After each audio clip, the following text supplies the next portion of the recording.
Factor clave. Isaac Asimov. Jack Beaver salió de las entrañas de Multivac, cansado y malhumorado. ¿Nada?, le preguntó Todd Emerson desde el taburete donde mantenía su guardia permanente. Nada, contestó Beaver. Nada. Nadie puede descubrir qué pasa. Excepto que no funciona, querrás decir. Tú no eres una gran ayuda ahí sentado. Estoy pensando. Beaver entreabrió una comisura de la boca mostrando un colmillo. Emerson se removió con impaciencia en el taburete. ¿Por qué no? Hay 6 equipos de técnicos en informática merodeando por los corredores de Multivac. No han obtenido ningún resultado en 3 días. ¿No puedes dedicar una persona a pensar? No es cuestión de pensar, tenemos que buscar. Hay un relé atascado en alguna parte. No es tan simple, Jack. ¿Quién dice que sea simple? ¿Sabes cuántos miles de relés hay aquí? Eso no importa. Si solo fuera un relé, Multivac tiene circuitos alternativos, dispositivos para localizar el fallo y capacidad para reparar o sustituir la pieza defectuosa. El problema es que Multivac no solo no responde a la pregunta original, sino que se niega a decirnos cuál es el problema. Y entre tanto, cundirá el pánico en todas las ciudades si no hacemos algo. La economía mundial depende de Multivac y todo el mundo lo sabe. Yo también lo sé, pero ¿qué se puede hacer? Te lo he dicho, pensar. Sin duda hemos pasado algo por alto. Mira, Jack, durante 100 años los genios de la informática se han dedicado a hacer a Multivac cada vez más complejo. Ahora puede hacer de todo, incluso hablar y escuchar. Es casi tan complejo como el cerebro humano. No entendemos el cerebro humano. ¿Cómo vamos a entender a Multivac? Oh, cállate. Solo te queda decir que Multivac es humano. ¿Por qué no? Emerson se sumió en sus reflexiones. Ahora que lo dices, ¿por qué no?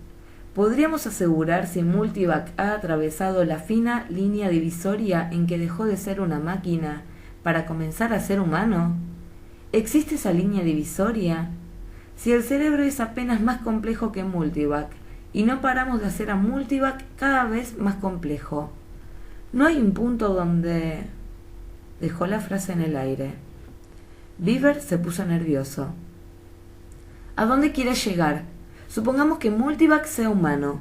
¿De qué nos serviría eso para averiguar por qué no funciona? Por una razón humana, quizá. Supongamos que te preguntara a ti el precio más probable del trigo en el próximo verano y no contestaras. ¿Por qué no contestarías? Porque no lo sé, pero Multivac lo sabría. Le hemos dado todos los factores. Puede analizar los futuros del clima, de la política y de la economía. Sabemos que puede. Lo ha hecho antes. De acuerdo. Supongamos que yo te hiciera la pregunta y que tú conocieras la respuesta pero no me contestaras. ¿Por qué? Porque tendría un tumor cerebral, rezongó Beaver.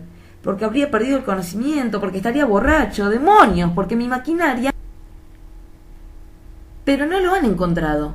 Emerson se levantó del taburete. ¿Por qué no me haces la pregunta en la que se atascó Multivac? ¿Cómo? ¿Quieres que te pase la cinta? Vamos, Jack, hazme la pregunta con toda la charla previa que le das a Multivac. Porque le hablas, ¿no? Tengo que hacerlo. Es terapia. Sí, de eso se trata, de terapia. Esa es la versión oficial. Hablamos con él para fingir que es un ser humano, con el objeto de no volvernos neuróticos por tener una máquina que sabe muchísimo más que nosotros. Convertimos a un espantoso monstruo de metal en una imagen paterna y protectora. Si quieres decirlo así. Bien, está mal y lo sabes. Un ordenador tan complejo como Multivac debe hablar y escuchar para ser eficiente. No basta con insertarle y sacarle puntitos decodificados. En un cierto nivel de complejidad, Multivac debe parecer humano. ¿Por qué? ¡Por Dios! Es que es humano. Jack, hazme la pregunta. Quiero ver cómo reacciona. Jack Beaver se sonrojó. Esto es una tontería. ¡Vamos, hazlo! Beaver estaba tan deprimido y desesperado que accedió. A regañadientes, fingió que insertaba el programa en Multivac y le habló del modo habitual. Comentó los datos más recientes sobre los disturbios rurales.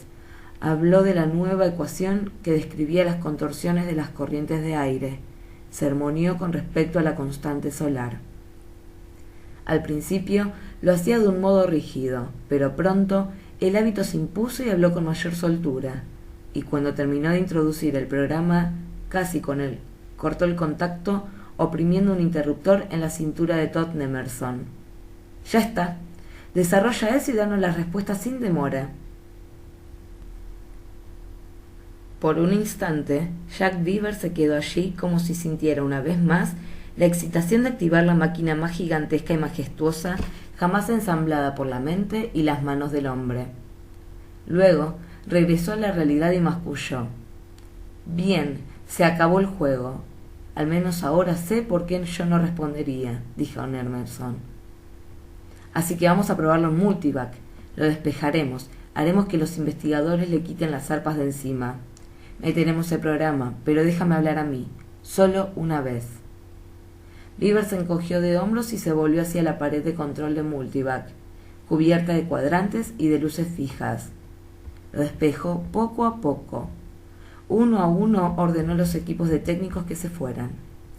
Luego inhaló profundamente y comenzó a cargar el programa en Multivac. Era la 12ª vez que lo hacía.